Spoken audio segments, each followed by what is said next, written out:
Alright, so this week the theme is go big or go home. Now, when I hear the words go big or go home, I always think of moments where you have to decide, am I going to do something big or am I just going to not do anything at all? And I've had a lot of moments like that in my life.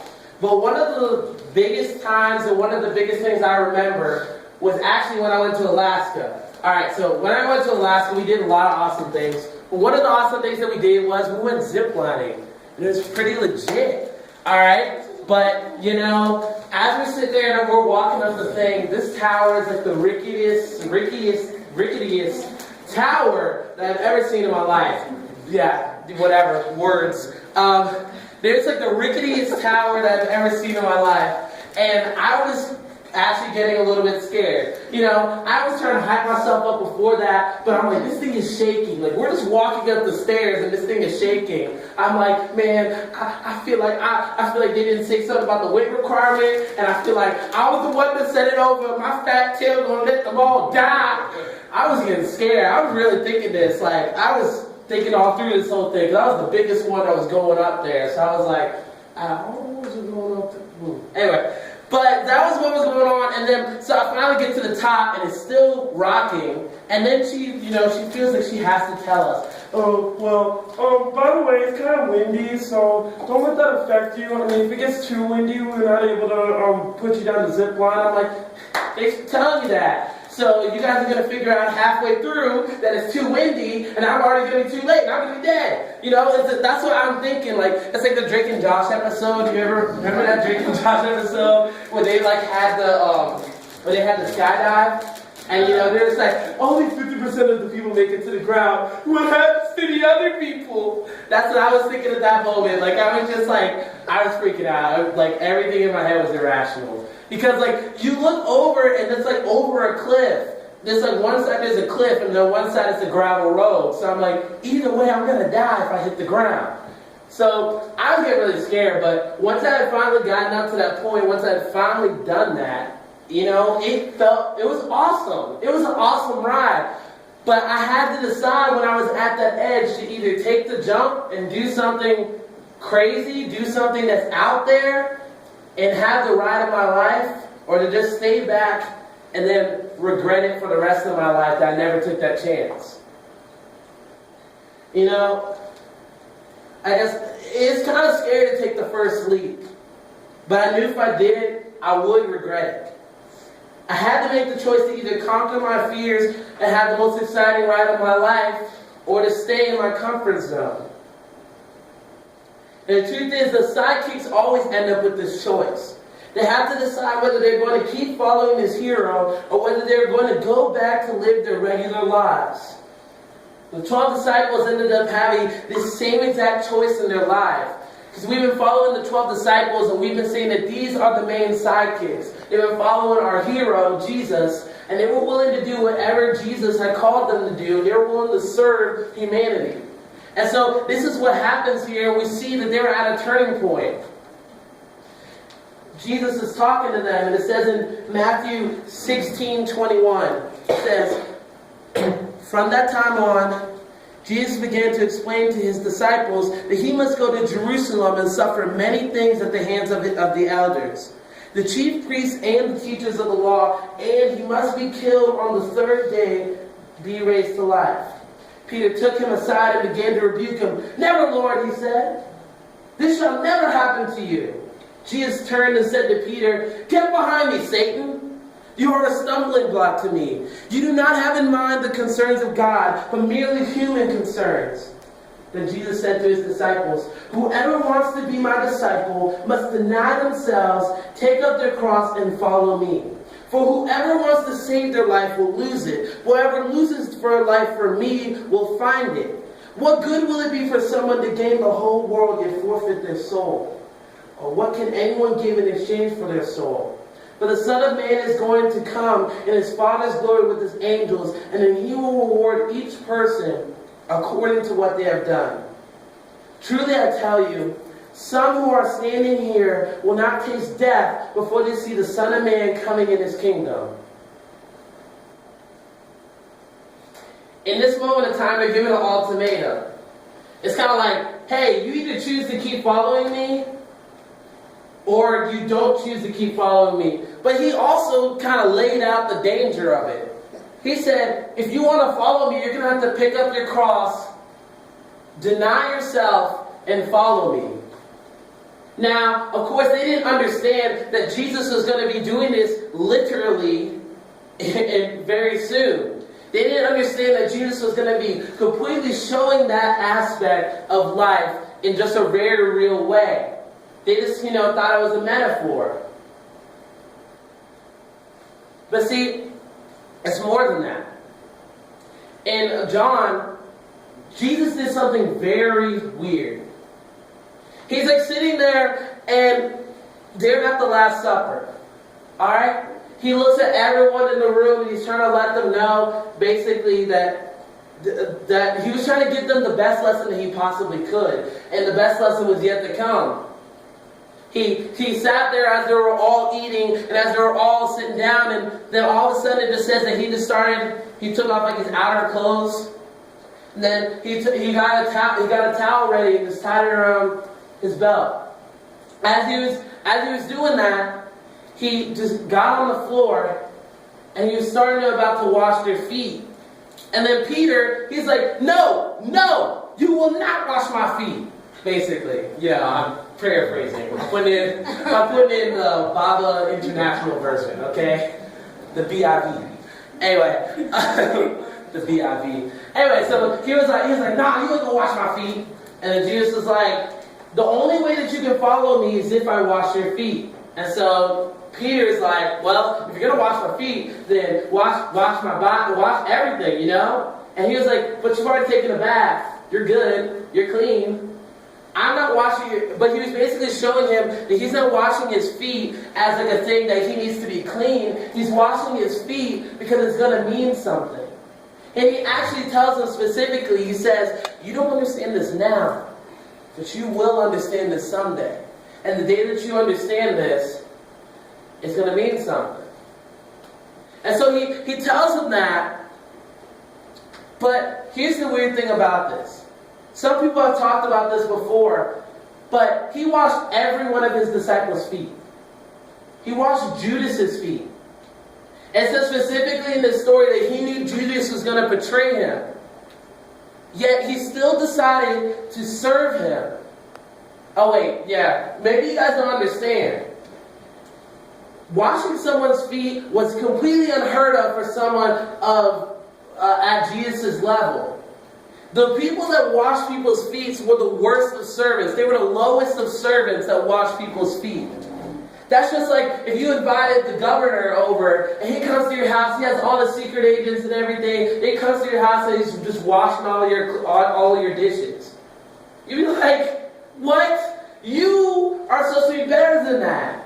I thought you were someone higher than this. Why are you sitting there doing something that seems so low? And this is what Jesus was doing. He was doing something that seemed so low to them. That's why Peter was so appalled by that. He was like, how in the world can you sit there and say that you're going to wash my feet? You are not a servant.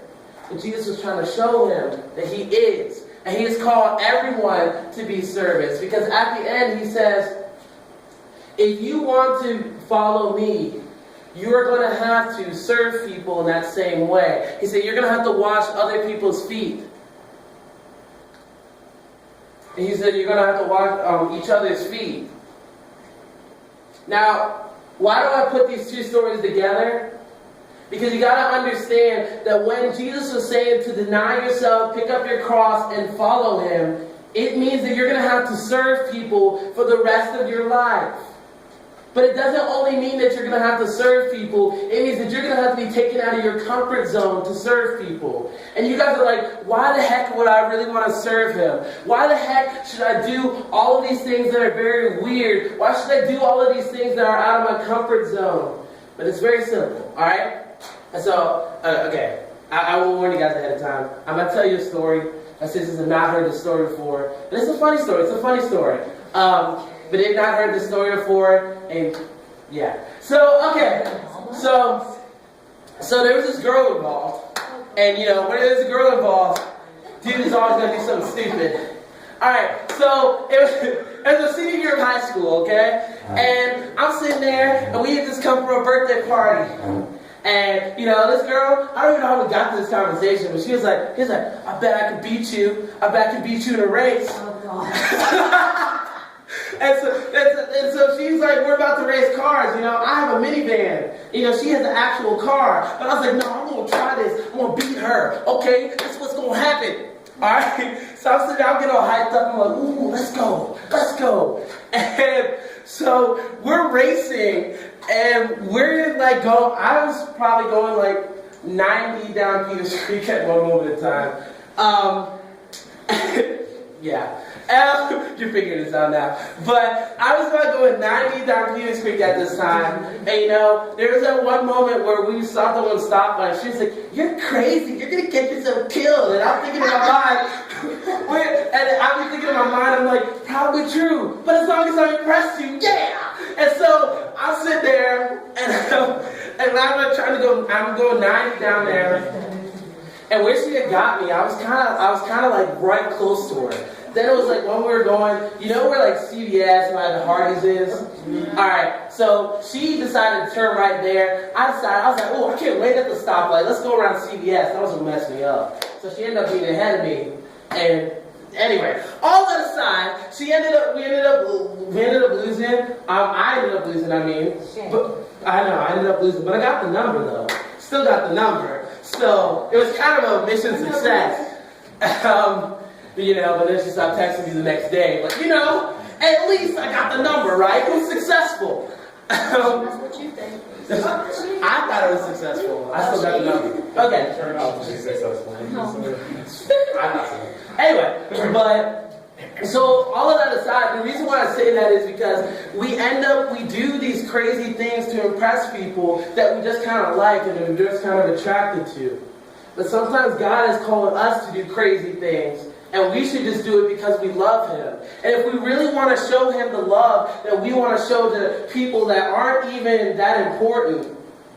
This girl is someone that I didn't even really see after high school. But I was willing to do all of this stupid stuff just to impress her.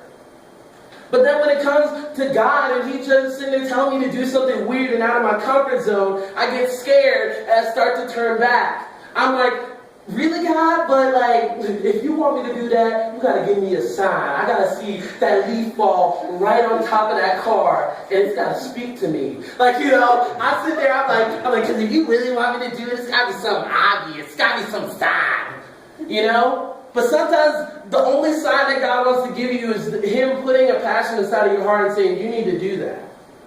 And see, a lot of the time when I'm sitting there and I'm talking about doing things, I'm talking about doing things that God has called you to do, a lot of times I talk about it in the context of like where you do as your job, what you do like when you get older.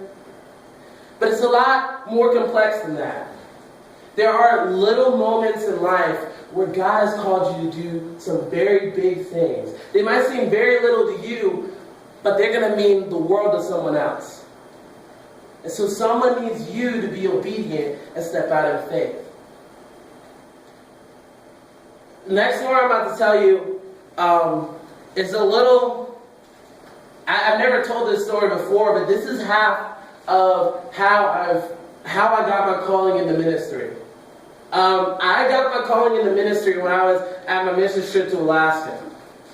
That was when God had put the passion inside of my heart saying, hey, you're going to have to preach to the youth. But you know, I was like, that's cool and all. But if you really are who you say you are, I'm gonna need a little confirmation. And so it was like a week or two later, we had went to camp. This is like 2 summers ago.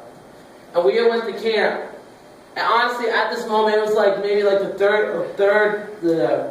was maybe like a Thursday night. I know it was the Holy Spirit service. I know that much, but I don't know which day it was. Wednesday. Yeah, maybe what? Yeah, but I think it was Thursday. No, but I think it was Thursday that week. It's always Wednesday. Okay, well, it was Wednesday or Thursday or whatever. And so, like at that moment in time, like I was really like feeling bad. Like, I don't know why, I was just feeling like really lonely. I was feeling like I didn't really like have much of a purpose. And even though I know that God had said that He was calling me to do it, I'm like, who says I actually have the ability to actually do what God has called me to do? And as I'm sitting there and I'm feeling so lonely and I'm feeling so down, I'm sitting up here praying and I'm like, God, you're going to have to show up to me. You're going to have to show me something different today. As I'm sitting there, like I said, I was feeling real lonely. I was feeling like there was nobody on my side. There was nobody that was trying to make me better. And there was nobody that actually cared about me. And then in that moment in time, God had prompted a few people. And He had prompted them to come and pray for me. Now, I'm sitting there and I'm alone. And I'm sitting there thinking that everything about me is just lonely. I was just worried about everything around me. And I was thinking that there was no purpose in my life and that no one cared about me.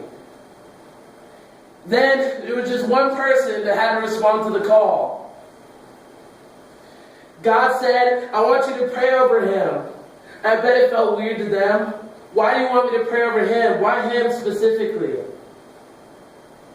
But then they did. They didn't only do that though. There were other ones that felt called to do that. I don't know which one came first.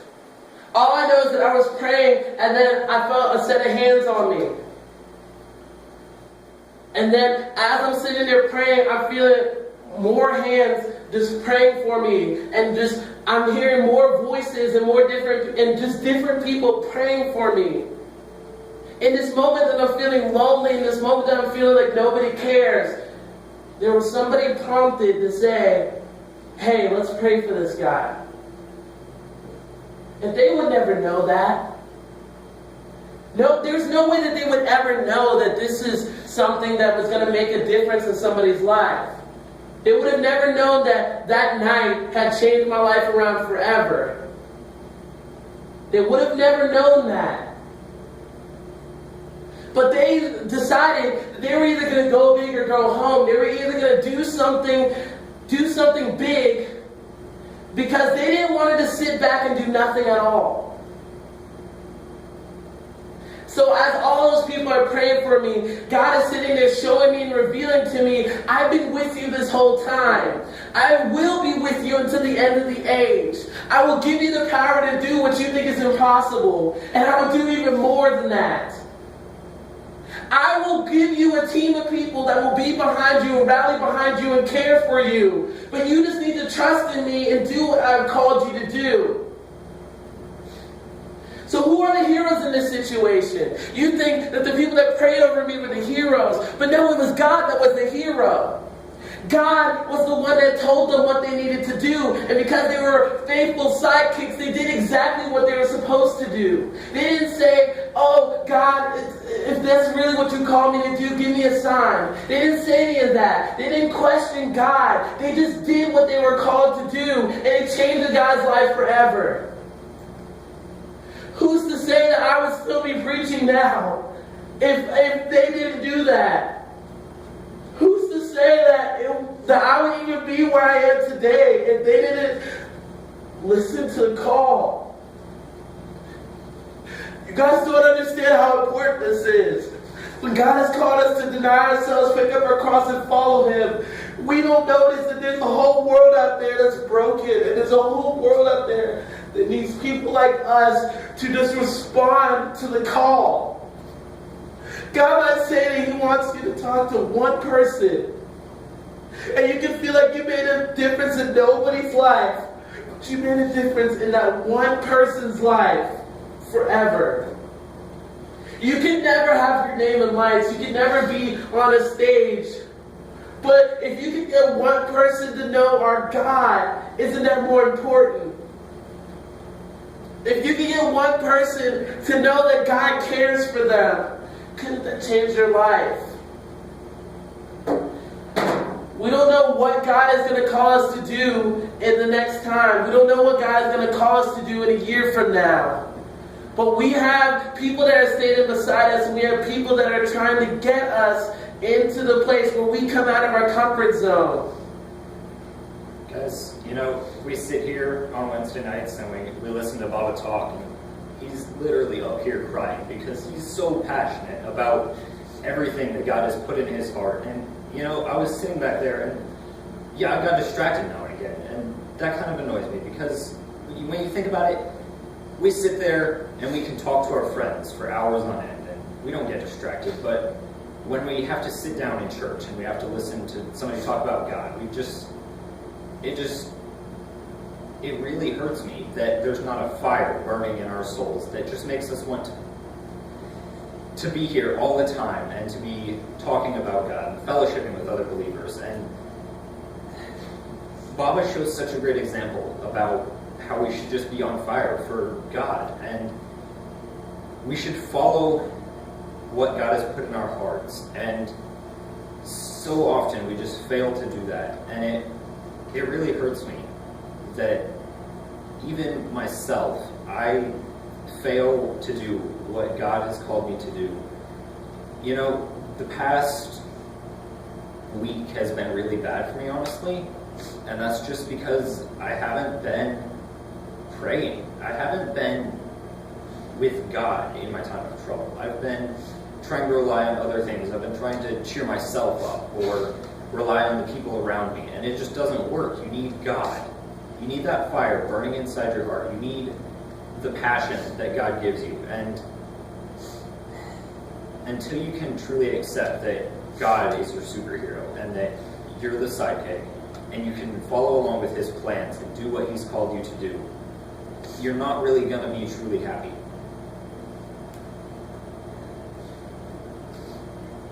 Now, if that isn't the best showing,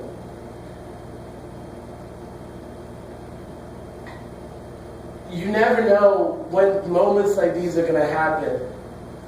You never know when God's going to call you to do something. This is not, of course, it's not anything planned. I didn't know that he was going to come up here. I didn't know that he was going to talk at all. But God has a plan for you. And if you're going to sit there and just sit back in your seats and just let it happen, you can coast your way into heaven. Yeah, you'll make it to heaven, but you haven't made a difference in anyone's life. But if you can be bold, if you can say something that maybe feels like it's out of your comfort zone and do something that's a little bit weird, you can make a difference in somebody's life.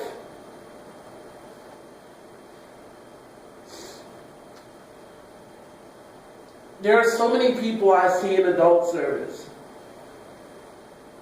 that are just living life very safe. Like I said, they might go to heaven. But is our only goal to go to heaven and not bring other people with us? Did God not say, go and make disciples of every nation? Or did he just say, stay in your comfort zone, make sure that you make it into heaven? Well, what about the person beside you that doesn't know about Jesus? What about your dad? What about your mom? What about your sisters?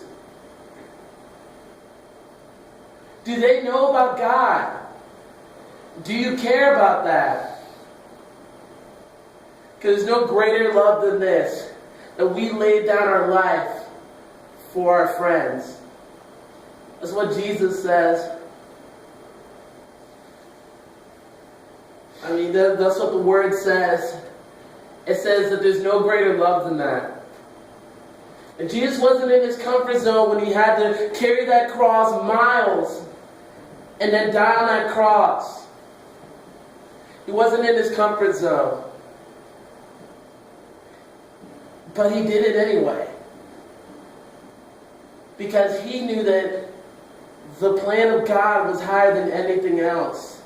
That's why he told Peter, he said, get behind me, Satan. He said, you don't understand the things that God has called. You have this earthly mindset.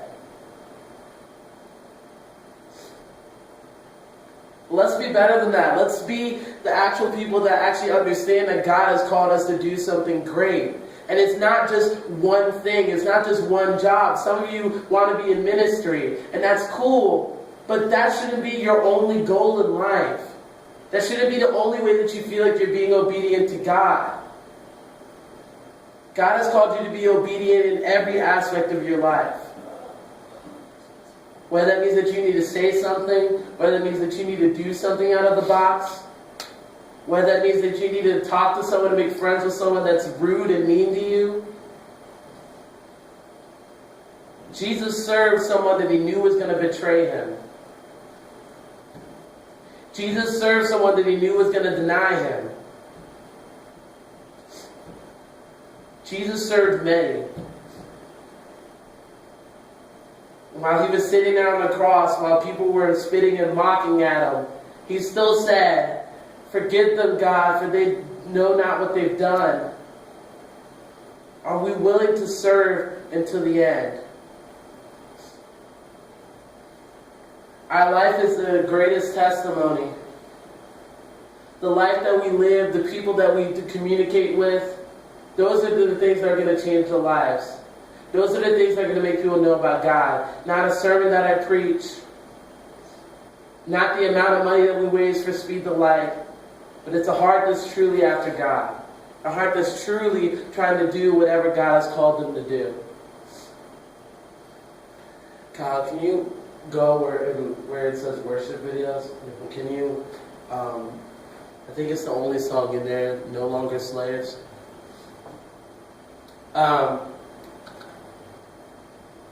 Like I said, we're called to go big and go home. We're called to make a decision whether we're going to go do something great for God or whether we're just going to stay in our comfort zone. And the truth is, it's very easy for us to get stuck behind. It's very easy for us to be a slave to fear. But God has not called us to be slaves to fear. He knows that we are His children. He knows that He's given us the power to do amazing things. In Joshua 1:9, He says, "Have I not commanded you? Be strong and courageous. Do not be afraid and do not be discouraged, for the Lord your God will be with you wherever you go."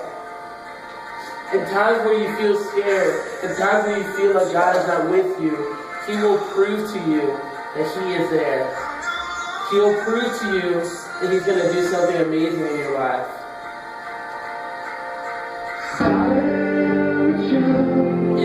God is the type of God is a God of power.